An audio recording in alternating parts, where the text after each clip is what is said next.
안녕하십니까. 홍성남의 상식 관상 시간입니다. 이번 시간에는 입술 그리고 연관되어 있는 치아에 대해서 말씀을 드리도록 하겠습니다. 관상 공부를 하기 전에 제가 매번 드리는 말씀이 관상은 서로 보는 것이다. 볼관자 서로상자. 그래서 통계학이다. 또 서로 보기 때문에 일방통행이 아닌 쌍방통행이다. 이런 말씀을 드립니다. 유장상법에서 이런 이야기가 있습니다. 한 가지만 보고 좋은 상이라고 하지 말라. 또 한 가지가 잘못생겼다고 못 쓰는 것이라고 얘기하지 말라. 또 서양에서는 실존주의자인 철학자 사르트르가 이렇게 얘기를 했습니다. 인간 사회에서는 얼굴이 지배한다. 이런 말을 했습니다.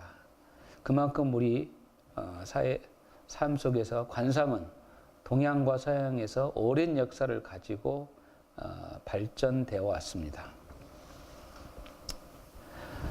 본격적으로 치아에 대해서 말씀드리기 전에 제가 매 시간에 두 가지 화면을 올려드리는데요. 첫 화면은 부분별 명칭도입니다. 여기에서 상정, 중정, 하정 이 부분을 나눠놨는데요. 그 나눠진 기준을 가지고 얼굴 부위에 적혀져 있는 부위별 명칭을 한번 보시고 그걸 머릿속에 숙지를 하시면 좋겠습니다.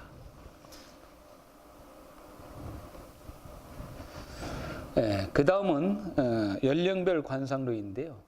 얼굴 전체에 숫자가 많이 써져 있을 겁니다. 이 숫자는 나이별 운세라고 그 얼굴 각 부위에 그 나이가 됐을 때 가장 영향을 미치는 것을 적어 놨습니다. 그래서 이 부분도 관상 공부를 하기 전에 늘 보고 머릿속에서 숙지를 해야 됩니다. 그리고 그 숙지된 내용이 연상작용을 통해서 항상 떠올라야 됩니다. 그래서 인당 하면 19세 이런 식으로 또 22세 이런 식으로 이렇게 딱딱 생각이 빨리빨리 떠올라야만이 관상 공부의 진척도가 있을 것 같습니다.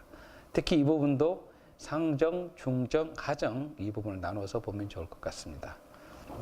치아는 입속의 칼날이다 이렇게 보시면 됩니다. 그래서 그 사진이 어떤 좋은 치아의 모습을 한껏 가져왔는데요. 얼마나 보기 좋습니까? 입도 앙얼굴어서 잘생겼습니다만 그 입속에 있는 치아 이 모습도 상당히 좋은 치아를 보여주고 있습니다. 얼굴에서 학당을 이룰 수 있는 기량을 보는 곳으로 사학당과 팔학당이 있습니다. 사학당은 눈과 이마와 귀와 함께 사학당의 하나인 치아는 모든 학당의 결과에 해당하는 곳입니다. 인생의 마지막에 오는 결실로서 어떤 학문이든지 그 결정판은 치아에서 이루어진다고 할 수가 있습니다. 그만큼 치아는 중요한 부위입니다. 학문으로는 치아를 중심으로 입술도 겸해 보는데 치아와 입이 수려하면 격이 이루어진 것이다 이렇게 봅니다. 좀 전에 말씀드린 것처럼 입과 치아가 함께 잘생겼고 조화 기능을 이루면은 격이 있는 입과 치아다 이렇게 이야기를 합니다. 학문을 제대로 이루려면 내학당이 가지런하고 단정해야 합니다. 치아는 모든 뼈의 전기가 뭉쳐진 곳입니다. 치아가 강하면 모든 뼈가 강하다고 볼 수가 있습니다. 치아가 왕성하고 조밀하게 난 사람은 강한 심기와 의지력이 있어 학문과 정치와 사업에서도 큰 뜻을 이루는 사람들이 많습니다. 치아의 모습을 한번 보도록 하겠습니다.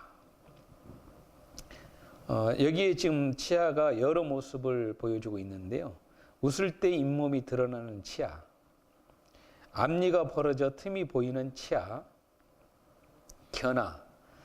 견아는 이제 송곳니를 보이는 이로써 이제 개 치아라고 이렇게 이야기를 합니다.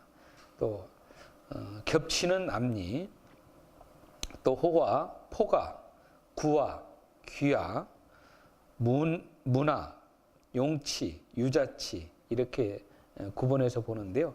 여기서 이제 좋은 치아가 이제 유자치, 이런 치아는 상당히 좋은 치아로 얘기를 합니다.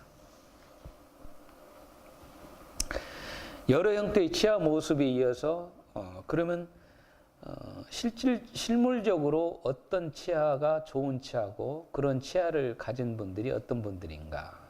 우리가 유명 연예인들을 몇 분의 사진을 가져옴으로 인해서 좀 이해를 돕기 위해서 가져왔습니다.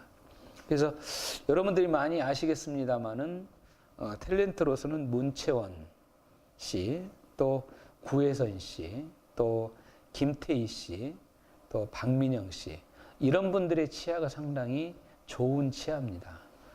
그래서 이제 조금 관심을 갖고 우선적으로는 자기 치아를 먼저 봐야 되겠습니다만은 전체적으로 어떤 치아가 좋은 치아인가, 이거를 우리가 어떤 사람의 입을 벌려서 늘 볼 수는 없습니다. 근데 이제 우리가 일상생활에서 TV를 시청할 때 좋은 치아가 어떤 치아인가, 이런 분들을 좀 생각해 보면서 보면 좀 이해가 더 빠를 것 같습니다. 치아는 인체를 이루는 모든 뼈의 전기가 한 입에 모여 입속의 칼날을 이루었다고 할 수 있습니다. 또한 모든 음식물을 씹어서 체내의 오장과 육부를 보양하게 하는 중요한 기관입니다. 그래서 치아가 좋은 치아를 우리가 오복이다, 이렇게 또 이야기를 합니다. 치아는 유년기부터 노년까지 평생을 보게 됩니다. 왜 그러냐면 태어나면서 죽을 때까지 음식을 먹지 않고 우리 사람은 살 수가 없습니다. 그래서 치아의 운은 유년기부터 노년까지 평생을 보게 되는 것입니다. 치아가 좋은 사람이 학문을 추구하면 학문을 완성하여 학자가 되고 큰 갈록을 입습니다. 치아의 수는 많을수록 귀합니다. 식욕이 넉넉하고 수명이 또한 깁니다. 이가 100억 같고 38개가 되면 왕이나 왕비가 된다고 하여 귀한 사람입니다. 32개이면 중간 공무원이 되거나 중견 기업의 부를 이룰 수가 있습니다. 30개이면 보통 사람이고 28개이면 가난하고 직업이 천하다, 이렇게 얘기를 합니다. 전체적으로 치아의 수는 많으면 많을수록 좋습니다. 그래서 오늘 이 시간을 기해서 실제적으로 여러분들의 입속에 손을 넣어서 치아를 한번 자세히 세어보십시오. 그동안에 내 치아는 몇 개였는가? 그러면 나는 어느 부분에 해당이 되는가? 이렇게 자기를 먼저 관사를 해볼 수가 있습니다. 그러면 이 치아가 전체적으로 그 사람의 운을 다 관장하느냐? 그렇지는 않습니다.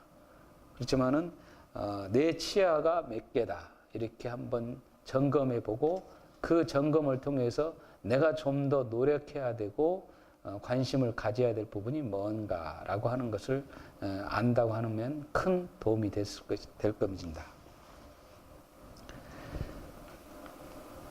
말을 할 때 이가 보이지 않는 사람은 부귀하다고 합니다. 치아가 잘생기면 신의가 두텁고 마음이 단단해 마음먹은 이룰 수 있다. 모두에 말씀드린 것처럼 치아는 뼈가 튼튼한 결정체이기 때문에 그렇습니다. 치아는 단정하고 가지런히 꽉 짜이고 사이가 뜨지 않고 빽빽하게 차야 합니다. 치아는 청결하고 윤기 있게 빛나면 제복이 있습니다. 색깔은 깨끗해야 하지만 백기가 서리면 누렇습니다. 치아를 우리가 이야기할 때 미백 효과를 많이 이야기를 합니다. 이 미백 효과라고 하는 것은 하얀 이, 그래서 남이 보기에 좋은 이를 말합니다. 전체적으로 치아의 색은 윤기가 있고 빛나 보여야 됩니다. 하얀색에 가까운 색이어야 됩니다. 근데 이게 너무 하얗다 이러면은 무섭다라고 이 얘기를 합니다. 그러니까 이 부분도 역시 도가 넘으면 좋지 않은 관상의 기본을 갖고 이야기를 하는 겁니다. 치아가 누런색은 하는 일이 막히는 게 많다. 여기에 검기까지 하면 재액이 많고 재산을 깨뜨리게 된다. 푸른색의 치아는 수명이 길지 않다. 희고 튼튼한 치아는 모든 일을 잘 해낸다. 시원한 성격으로 그런 일이 없고 운도 좋다. 이렇게 설명을 합니다. 여기서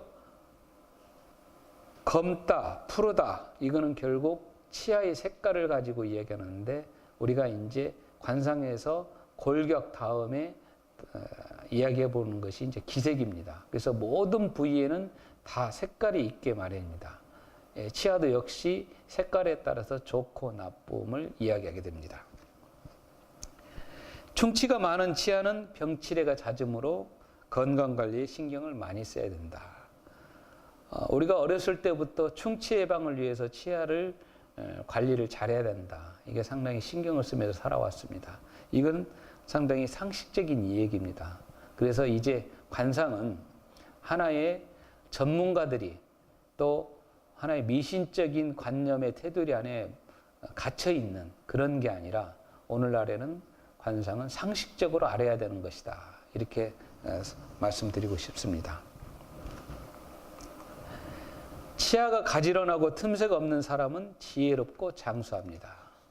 이거는 앞에서 말씀드렸던 것처럼 치아의 수가 많으면 복이 있다. 이 개념하고 같이 맞물려가는 얘기입니다.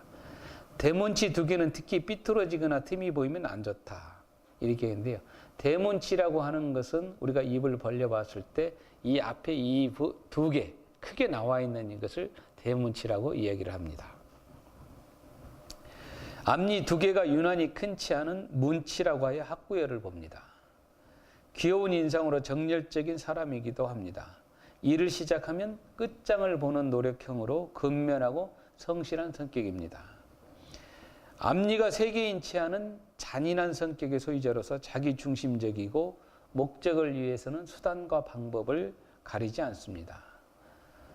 그래서 두 개인 경우를 문치라고 해서 학문, 학구열이 높다, 학구열을 완성한다 이렇게 설명을 했는데요. 세 개인 경우는 좋지 않는 치아로 설명이 되고 있습니다. 엉성하게 드문드문 난 사람은 작심삼일로 끝까지 밀어붙이는 힘이 없다. 치아의 크기가 각각 다르고 엉성하면 남을 잘 속인다. 치아가 너무 길면 오래 못 살고 너무 작으면 어리석다. 이렇게 되어 있습니다. 이야기를 압축해서 말씀을 드리면 치아는 개수가 많아서 입안이 꽉 차야 된다.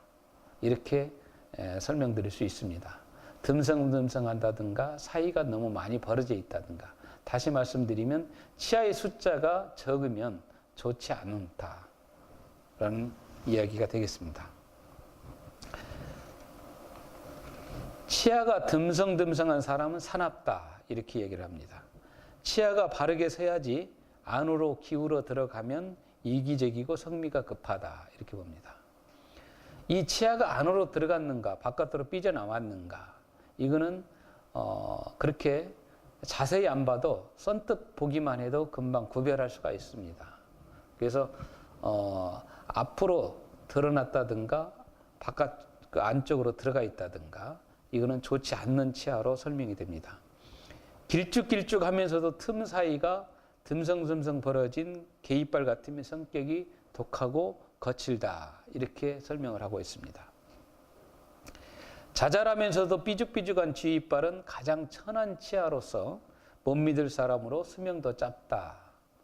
생각의 폭이 좁고 사소한 일에도 잘 흥분하며 이익을 위해서 타인을 서슴지 않고 이용한다. 이렇게 설명을 합니다. 그러니까 개 이빨이나 쥐 이빨은 극히 좋지 않는 이빨이다. 이렇게 이해를 하시면 되겠습니다.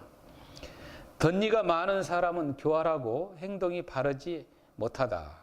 50대 전후 장년기에 치아가 빠지면 명을 재촉하고 누리끼리 하거나 거무스레하게 탁한 치아는 빈천하여 하는 일마다 막힌다. 이렇게 설명을 합니다.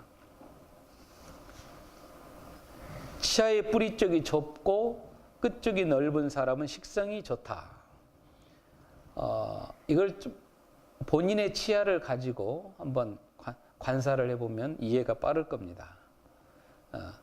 치아 밑에 쪽으로 끝 쪽이 뿌리 쪽이 좁고 위쪽이 넓어야 음식을 씹기가 좋지 않겠습니까?